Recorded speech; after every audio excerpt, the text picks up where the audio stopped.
nephew, Jacob, in England, who's home and terribly bored because he hasn't got his schoolwork yet. Anyway, so I thought this would be something that he could do at home. And so I made this carp bait yesterday with my son and husband who went fishing. So today we're going to make something with it. Carp bait. We're going to use the Aunt Jemima pancake mix.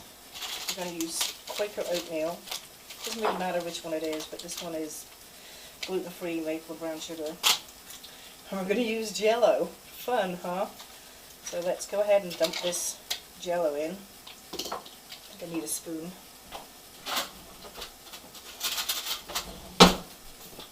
So we'll get the Jell-O in first. What flavor is it? Strawberry. I don't really like strawberry Jell-O. Anyway, there we go. I'm going to mash it a little bit. I think maybe a fork might be better actually. Fork. And mash it in. And you can use your fingers. It gets nice and gooey.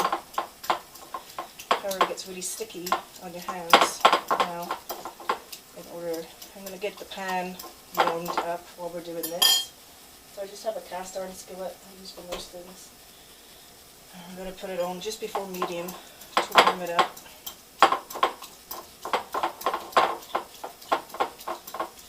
Okay, I'm going to add the oatmeal and then pancake mix.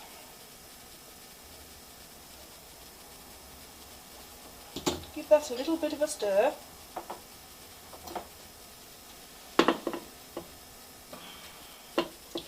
Nice and sunny here today. It's going to be 70 degrees and it's only the beginning of April.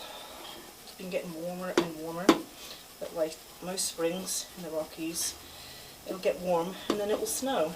And so at the end of this week we're supposed to get snow, although in Denver we're going to get rain, which I'm okay with. So now that's nice and mixed in, we're going to add our liquid. Let's see how that goes. Ooh. Coming together nicely. So now the consistency of your pancakes is really up to you if you like them thick or thin.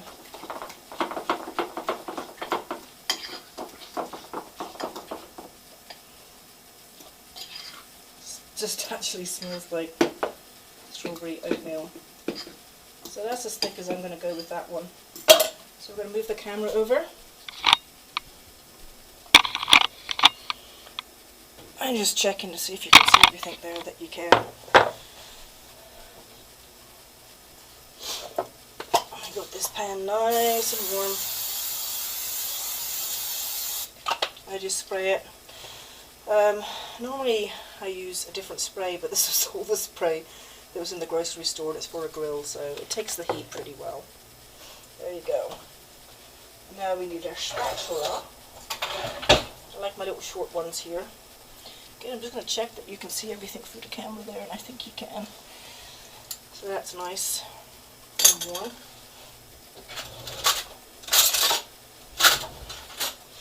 And then on this pancake, let's turn it up just a little bit.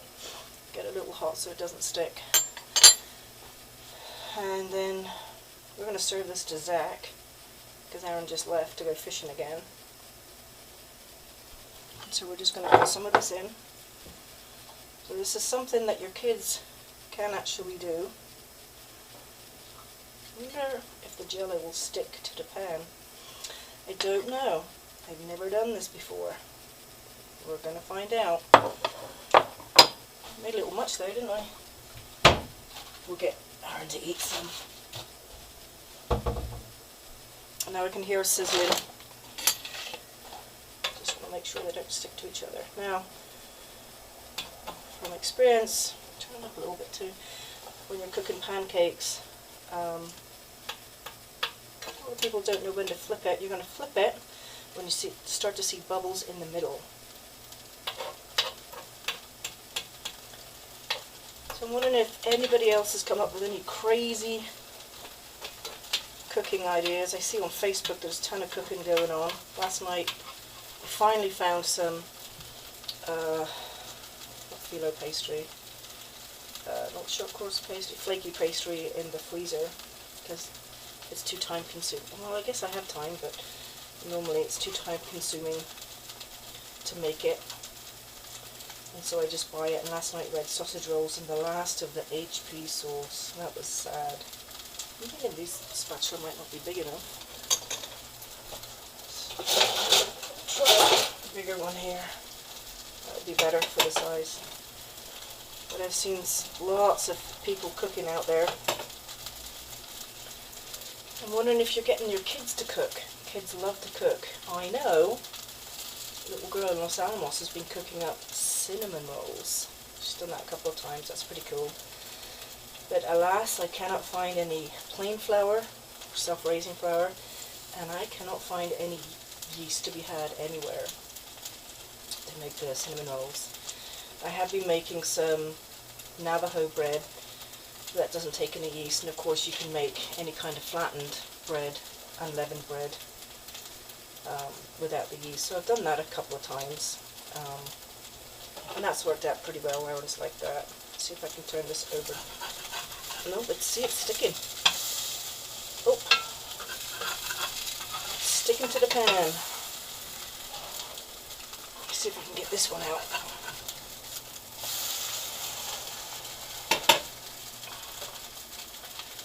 Alright, well that stuck a little bit. I wondered if it would stick or not. I wonder if it's the oatmeal or the jello that makes it stick. But that's going to be a bit of a mess to clean up. Oh well. They're nice and springy. When they're nice and springy all the way around, that's when you know they're done. But you see around the edges there's a bits that are not done. Do you know what? I'm not going to give this, I'm going to give it a try myself.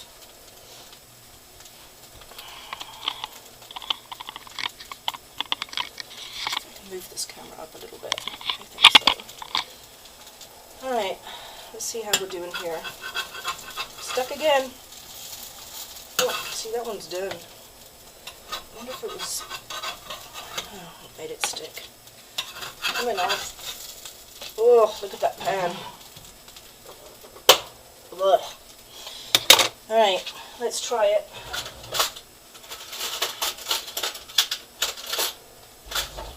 What do you think is going to be the biggest taste? Is it the strawberry yellow with the oatmeal? I don't really like pancakes. That's all.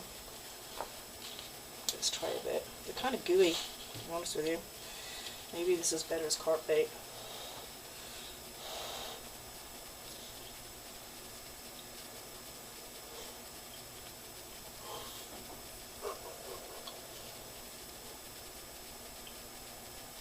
Wow, gooey, not light and fluffy, definitely taste the oatmeal, do not taste, well, I get a little hint of the strawberry jello.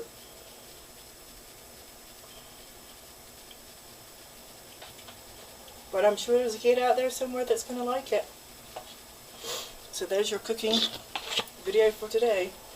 We cooked carp bait, totally edible. To some. See you tomorrow.